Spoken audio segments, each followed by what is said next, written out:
বাসাই Ambedkar education university আন্ডারে B Ed 23-25 সেশনে যারা ফার্স্ট সেমিস্টারের স্টুডেন্ট আছো, তোমরা অনেকেই প্রশ্ন করেছো তোমাদের প্র্যাকটিকাম এক্সামের সেন্টারটি কোথায় পড়বে, নিজের কলেজে না অন্য কলেজে।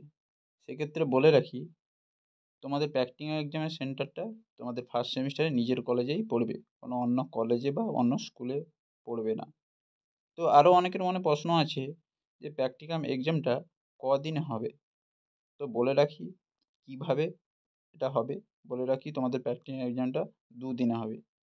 তো কীভাবে দুদিনে হবে, তো তোমরা জানো নিশ্চয়ই প্রত্যেকটা কলেজে 100টি করে স্টুডেন্ট থাকে, ম্যাক্সিমাম 100টি করে স্টুডেন্ট থাকে। 100টি স্টুডেন্ট 50 করে ভাগ করে দেওয়া হয়। আজকে 50 জন হলো, কাল 50 জন হলো, এইভাবে এক্সামটা নেওয়া হয়। তো একদিনে বেশিরভাগ ক্ষেত্রে একদিনে হয়, কিন্তু দেখা যায় না যে একদিনে হয়।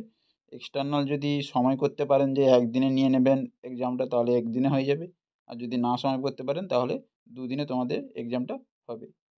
তো তোমরা কলেজের সঙ্গে কন্ট্যাক্ট করবে যে তোমাদের কদিনে এক্সামটা হবে। আর যাদের ফার্স্ট রোল নম্বর আছে তাদের ফার্স্ট দিনে হবে, প্রথম দিনে হবে, এবং যাদের 50-এর পরে রোল নম্বর আছে তাদের সেকেন্ড দিনে হবে।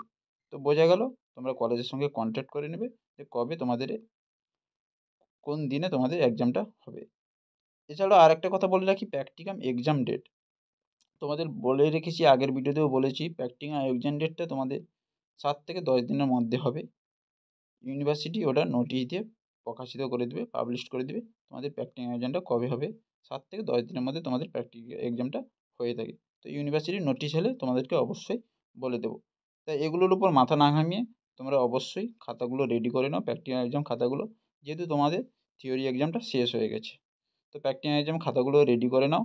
কীভাবে রেডি করবে সব কিছু নিয়ে ভিডিও, এরপরের ভিডিওতে আমি তোমাদেরকে বলবো কীভাবে রেডি করবে, এক্সটার্নালের সামনে কীভাবে প্রেজেন্টেশন করবে, কোন কোন কোশ্চেনগুলো এক্সটার্নাল জিজ্ঞাসা করে, এরপরে ভিডিওতে আমি তোমাদেরকে জানাবো। তো আজকের এই আপডেটটি ভালো লাগলে অবশ্যই লাইক করবে, কমেন্ট করবে, শেয়ার করবে, এবং চ্যানেল নতুন হয়ে থাকলে চ্যানেলটিকে সাবস্ক্রাইব করে রাখবে। পরের ভিডিওতে দেখা হচ্ছে।